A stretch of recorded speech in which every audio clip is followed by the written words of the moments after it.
Starting team just in the last half hour or so. Papua New Guinea have withdrawn their squad, so we are down to 5 in this first heat. There will be 5 teams as well in the second heat. But yes, Jamaica, second at the World Championships a couple of weeks back, bronze medalists in 2018 on the Gold Coast.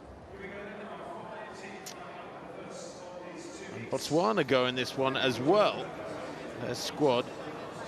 They are the defending champions from the games 4 years back in Australia. It is the first of just 2 heats. The first 3 teams in this race and in the second heat will go through by right to Sunday's final with 2 non-automatic qualifiers. Well, Singapore go out in lane 8. Their squad, Tan, Kwek, Thanarajan and Lee. The Botswana squad, the younger Scotch, Kaitumetse,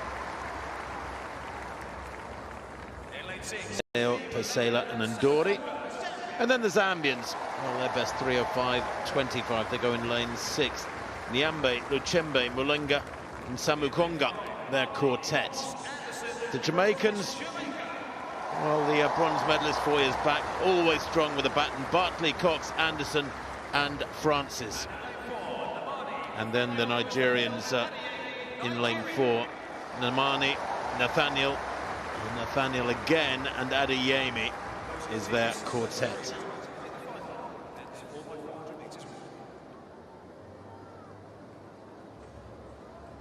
Well, the stadium about 98% full, I would say, looking around at the crowds in the arena.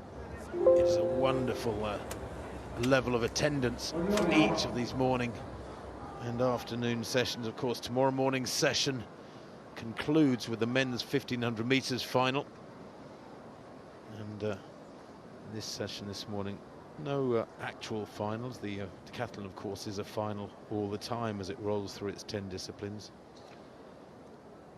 So heat 1, the men's 4x400 meters then. 5 teams out there. The first 3 teams home are guaranteed a place in Sunday's final, and they set off strongly with, in particular, Botswana, with Scotch going out really strongly left of picture. He's rocketed past the lead-off athlete from Singapore on the outside, Tan. Scotch going superbly, certainly leads at the moment. The Jamaicans also having a strong run through these early 100 meters up through Bartley. They're probably in second place at the moment, but Scotch, wow, for Botswana. The stagger has to unwind, of course, on the first bend of the second leg, and then they can break from lanes. But Botswana marginally in the lead here, although the Jamaicans will pull up alongside them around this bend, I'm sure.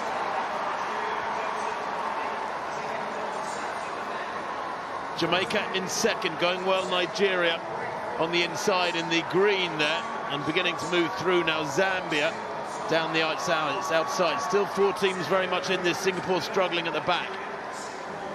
Yeah, Botswana, as you mentioned, Tim, the defending champions. That was a good run by Scotch on their first leg.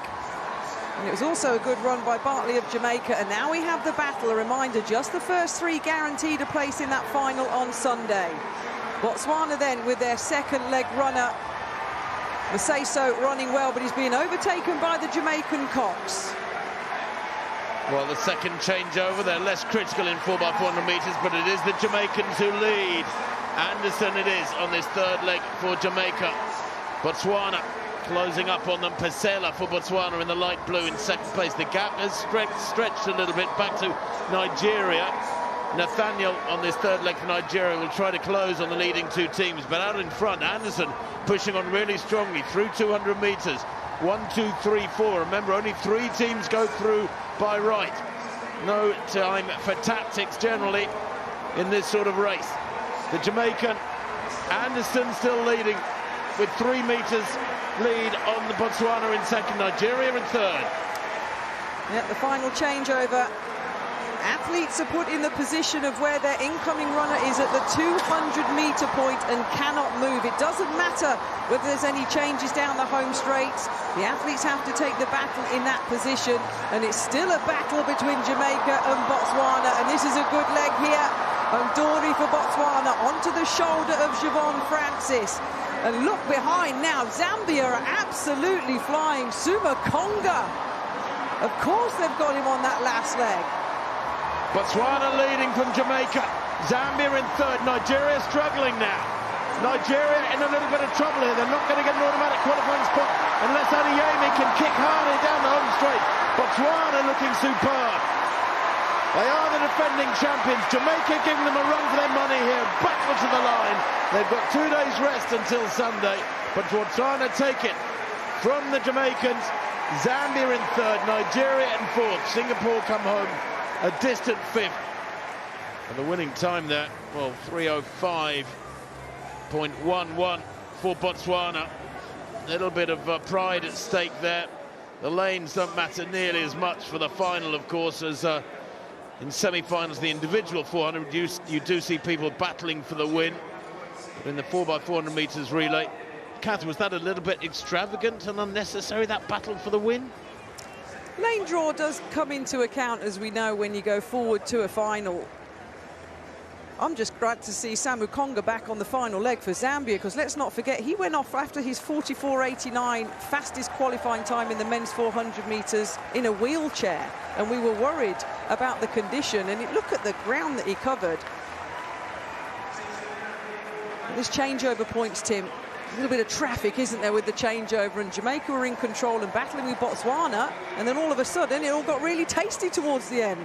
Oh, well, it was a great man-to-man battle, wasn't it? Mano a mano. Only 5 teams. The traffic not nearly as bad as that changeover as you get sometimes when there's 8 teams out there, many of them close together. But yeah, 4 teams out of the 5 with nearly a mile of running behind them, and they're still locked together. This is like a middle distance race, except they're going just a tad quicker. But Botswana, well, Ndori on this final leg, much smaller than the last leg runner, Juan Francis of Jamaica, who's driving so hard in those dark glasses, determined to catch the man from Botswana. Can't quite get there. That battle draws him about 5 metres clear of Zambia. Good run from Zambia. They go through by right. Nigeria will have to wait and see. 3:06.36 their time in 4th place. Do you know what? I would love to know what Samakonga's split was on that last lap. I'm so pleased that he's recovered from being pushed off after his heroics to break 45 seconds. He's obviously okay and will look to go well in the 4 individually. Let's have a replay here. This is a 3rd changeover. This is how chaotic it gets. As I mentioned, look, see, the athletes are placed at where your incoming runner is when they're at 200 metres, and you cannot move. And what happens is, Tim, as you know, athletes will go off the track, they'll depart the track with no real care or attention, and it gets a bit busy. People fall and batons can get dropped. The daft thing is, though, those positions are decided for the waiting athletes by the positions at 200 metres of the athletes who are out there running. But so much can happen in that last 200 metres. Why on earth aren't they? It should be with 100 to go, is my humble opinion. But hey, it's only a rule that's been in place for donkey's years. It doesn't make it right necessarily. I've seen teams, I think England and Australia, are involved in some controversy at some point when there wasn't moving in the line, and then the team gets disqualified. Last night, we were treated to a very exciting men's long jump final. We had 4 men over 8 meters, 3 centimeters separating gold from 4th. And this morning, the women will get their chance to qualify. Now we have 2 groups. These are the athletes from Group A. And coming up are the athletes from Group B.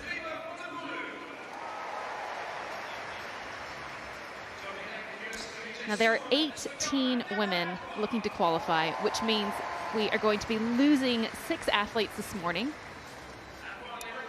Athletes can take their fate into their own hands by jumping 6 meters 75. Only the top 12 will move on, and they'll be getting underway very shortly.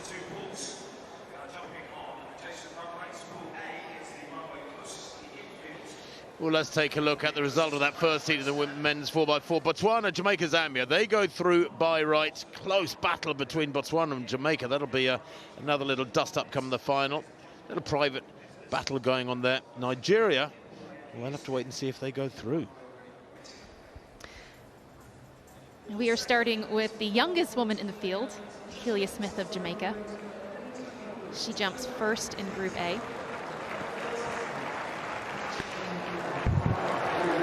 good start from Smith. Now, she is going to want to make very quick work of this qualification because we're going to see her tonight in the triple jump, which will be starting at 8:35 p.m.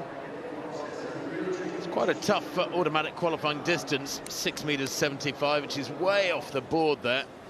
Whatever she is given with that first effort, Steph, she could have added about 30 centimeters. Well, I just caught the wind on that one. Plus 3.1. I think the women will probably have to use all 3 of their attempts just to get that runway right. Was 6:35 there for Akeelia Smith. Christabel Nettie of Canada goes next.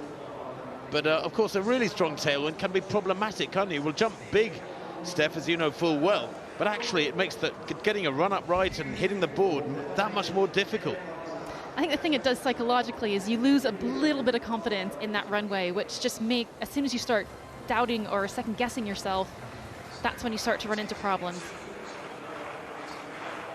It's been a tough 4 years for Christabel Nettie of Canada, but she is the reigning Commonwealth Games champion. She's jumped a PB recently. Ooh, that looked pretty good. Well, just an indication of how tough that qualifying mark 6:75 is. She is the Commonwealth champion, but her season's best is 6:80, only a couple of inches further than the 6:75 automatic qualifying distance. Am I seeing a +6 for the wind in that one? Surely not. That is Brett Lumley, her coach. He was actually my very first long jump coach. Very strange to see him compete, or to see him coaching here. 6 meters 45 for first attempt. I suspect she'll be taking another one. And that wind even stronger, +3.3. The blustery weather may well play a part in the second of our heats for the men's 4x4. Barbados, Kenya, Trinidad, India and Turks and Caicos battling for the 3 automatic spots, battling for the right to join Botswana, Jamaica and Zambia. Turks and Caicos on the outside. They might find this a little bit tough. Angelo Garland on the lead leg for them. Look for him to go out very, very hard indeed. Yaya of India was in the long jump final yesterday, leading the Indians, who will be hoping to avoid their fate of not finishing in 2018. Trinidad and Tobago just off the podium in Eugene. They got a bronze back in Glasgow, just missed out on a medal on the Gold Coast. Watch for Cedinho on the third leg for them. Such a good runner. Kenya, Mutunga and Muresa on the third and fourth legs. Kenyans were disqualified in the final back on the Gold Coast. And Barbados will start on the inside in 3. Look for Jonathan Jones on the second leg for them, the brilliant 400-meter runner who made the World Championship final a couple of weeks ago in Eugene. So Barbados in 3, Kenya 4, Trinidad 5, India 6, Turks and Caicos in 7. There are the rest of the athletes. There's Cedinho with the bald head. He was just 4th in the Rio final. He only ran something like a couple of hundredths of a second outside 44. Just missed out on a medal behind that world record from Wade van Niekerk. So watch for the Trinidadian on the third leg for them. Barbados, Kenya, Trinidad, India, Turks and Caicos looking to join Botswana, Jamaica and Zambia in the 4x4 final. Top 3 will do so automatically. The fastest loser times 3:06.3 for Nigeria. Always plenty of drama in the 4x4s.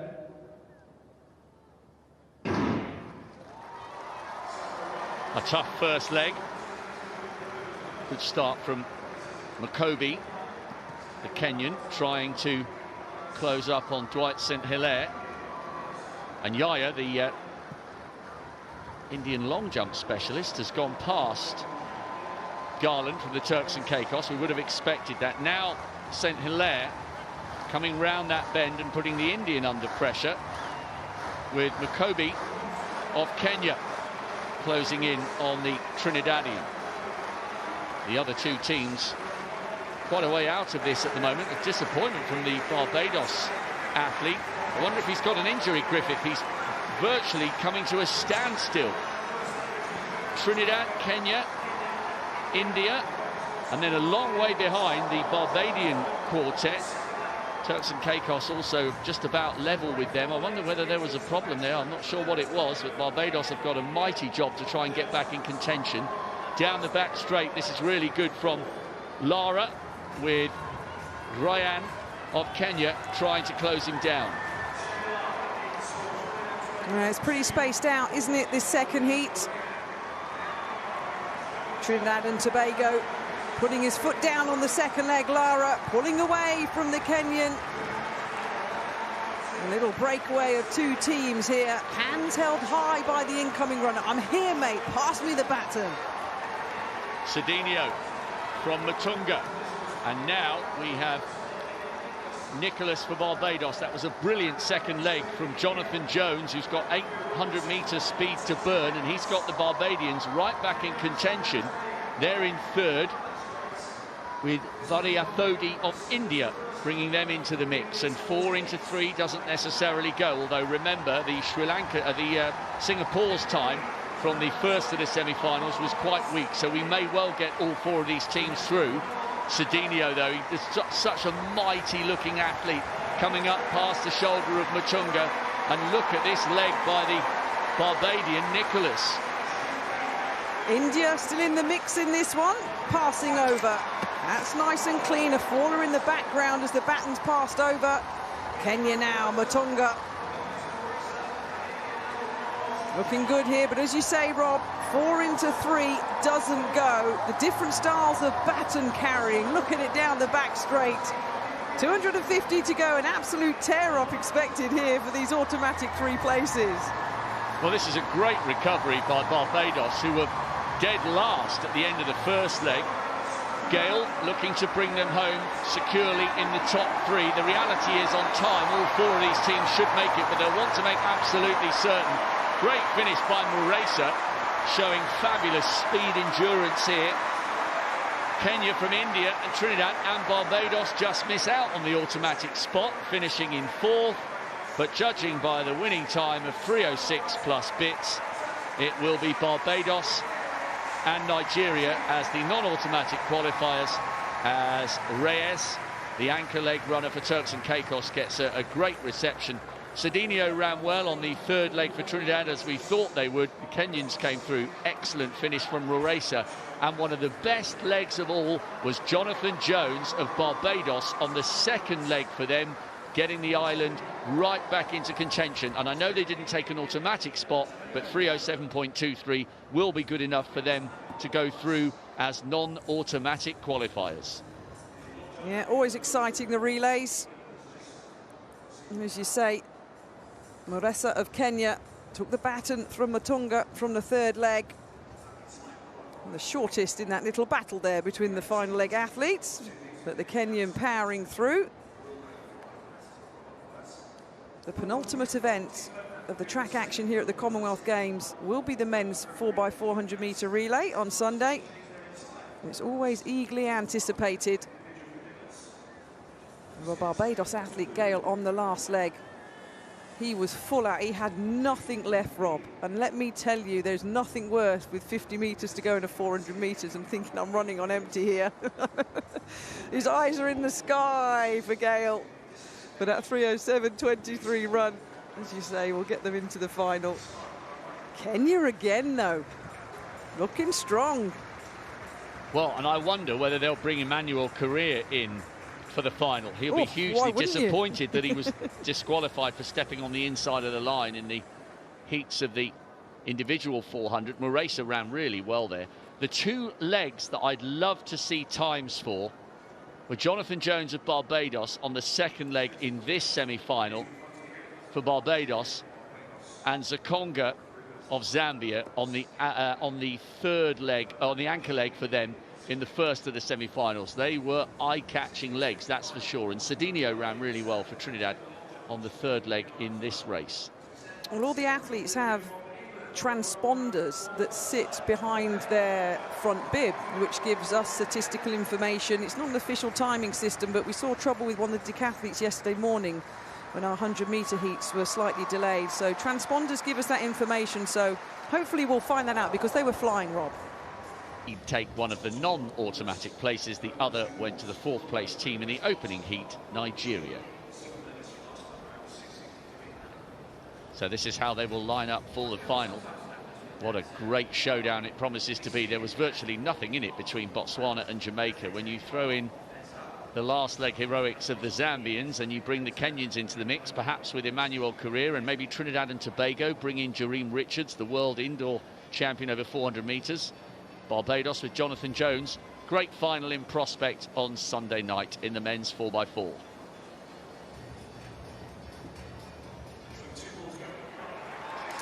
This is our first look at Brooke Bushkuhl, the woman who tops the world rankings at 7 meters 13. And I watched her in warm-up. She is looking very springy.